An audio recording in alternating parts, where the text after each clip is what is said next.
జై శ్రీరామ్ అండి. ఎలా ఉన్నారు? అందరు బాగున్నారా? ఒకరోజు మేము ఆ రోజు కొంచెం ఫ్రీగా ఉన్నాంలేండి. అందుకని ఘాట్లన్నీ చూద్దాము అని చెప్పేసి అనుకున్నాము. ఆల్రెడీ చూసి వచ్చిన వాళ్ళు మాకు చెప్పారనమాట. అన్ని ఘాట్లు చూపిస్తారు, 82 ఘాట్లు, మనిషికి 100 రూపాయలు తీసుకుంటారు అని చెప్పేసి చెప్పారు. సరే అలాగే కనుక్కొని బయలుదేరామన్నమాట అందరము. అట్లాగే మీకు అందరికీ మరి ఐడియా ఉందో లేదో తెలీదు, మధ్యాహ్నం 12 గంగలో స్నానం చేస్తే మంచిది అని చెప్పేసి చాలామంది చెప్పారు. ఇక్కడ నుంచి వెళ్ళేటప్పుడు కూడా ఫ్రెండ్స్ కొంతమంది చెప్పారనమాట. సరే అది కూడా కలిసి వచ్చేటట్టు ప్రిపేర్ అయ్యే వెళ్ళాము.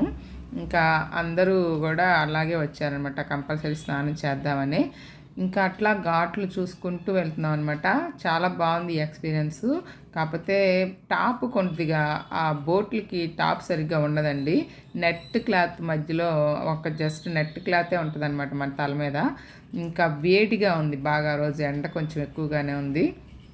నెక్స్ట్ మెయిన్ ప్రాబ్లం ఏంటంటే ఆ బోటు సౌండ్, బొడ బొడ బొడ బొడబడ అని అబ్బా అసలు మాట్లాడుకోవడానికి ఉండదు.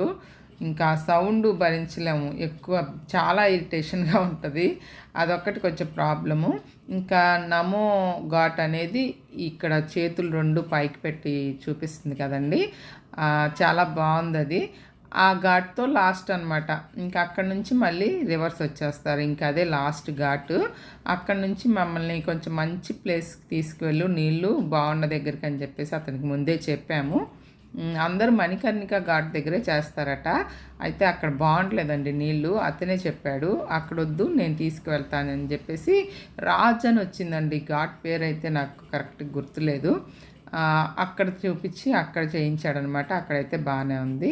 ఇంకా స్నానాలు చేసి రిటర్న్ అయిపోయాం. ఉంటాను.